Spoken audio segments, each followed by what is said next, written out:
Hey guys, what's going on? Robert for International Postal Research, mais um vídeo para você, diretamente aqui da costa oeste dos Estados Unidos, trazendo mais informações para vocês. Hoje, sexta-feira, vamos às notícias. Bom, vamos a Miami, na Flórida. O presidente dos Estados Unidos, Donald Trump, anunciou nesta sexta-feira uma nova doutrina norte-americana mediante as relações com a América Latina e principalmente Cuba e Venezuela. Ou seja, Cuba quebrou o acordo que o presidente Barack Obama havia feito quando ele visitou a ilha o ano passado, e a gente sabe muito bem que existe uma estratégia geopolítica dentro desse paradoxo, literalmente. Então ele está dando a fusão para que haja liberdade e democracia, não só em Cuba, mas na Venezuela.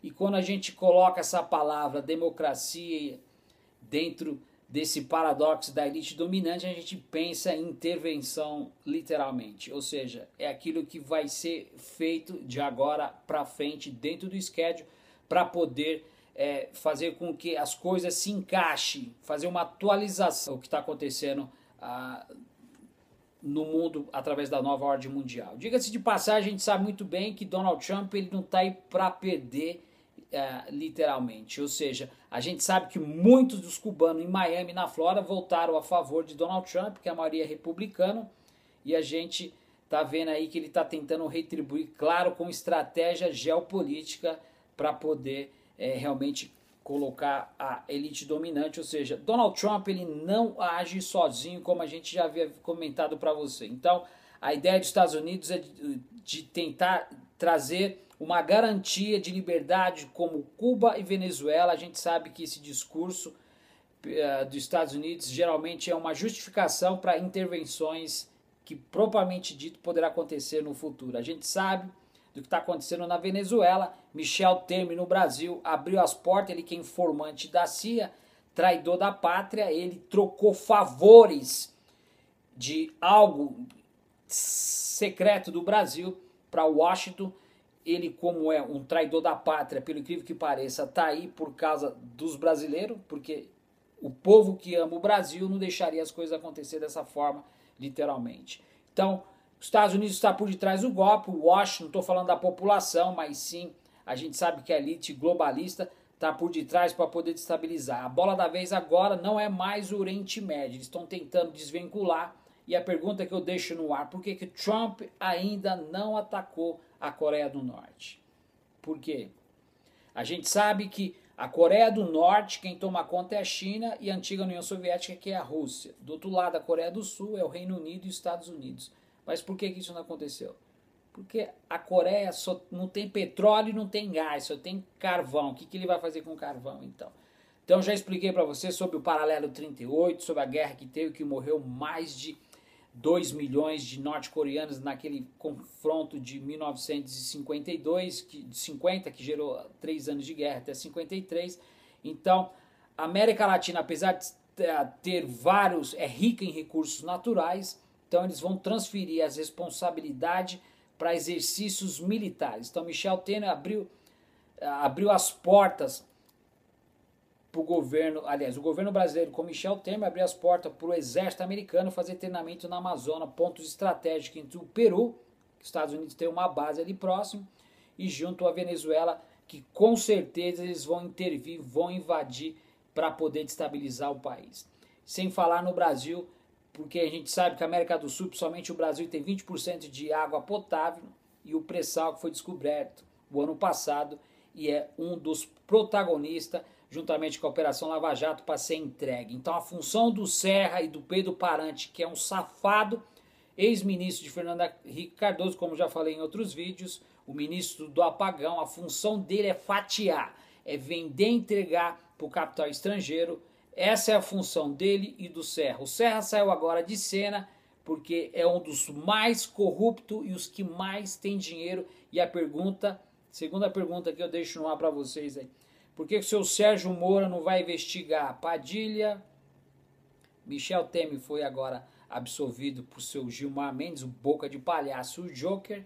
A gente sabe o que está acontecendo, que recebeu 2,1 milhões de reais para o seu instituto, né? Ele tem universidade, instituto da JBS. Por que ele não vai investigar Antunes?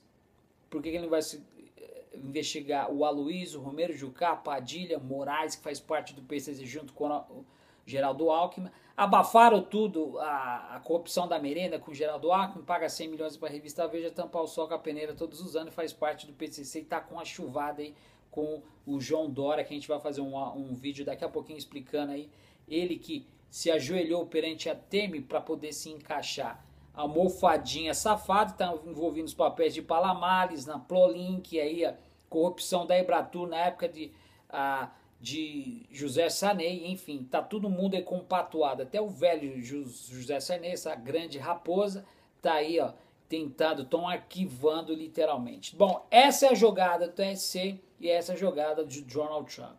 Então, a ideia e a pergunta que fica no ar. A palavra liberdade costuma ser usada pelos Estados Unidos para justificar as intervenções. Então, como eu já havia falado em outros vídeos para vocês, em outros através aqui do International Post Research, Washington Post, Wikileaks e Financial Times, New York Times, a gente traz informações na íntegra, não da forma que esses blogueiros aí, mamãe falei, não sei o que, Marcos Antônio Vilas, não sei, Joyce Hasselman, que está tentando convencer a população de aceitar o golpe da melhor forma possível. A ideia é acabar com todas as instituições, como eu já coloquei para você.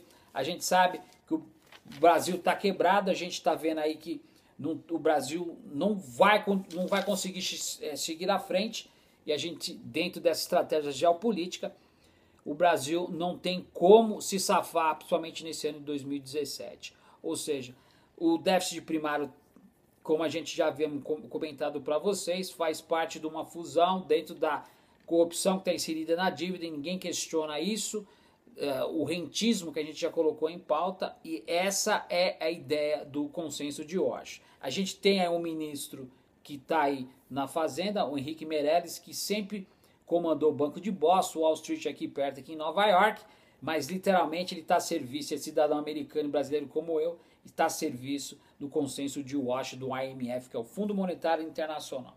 Então, a ideia e a pauta que eu gostaria de colocar na mente, que vocês pudessem se conscientizar, é que se prepare, porque, pelo incrível que pareça, o Brasil está aí e vai ser um respaldo dentro dessa estratégia geopolítica, dentro do neoliberalismo.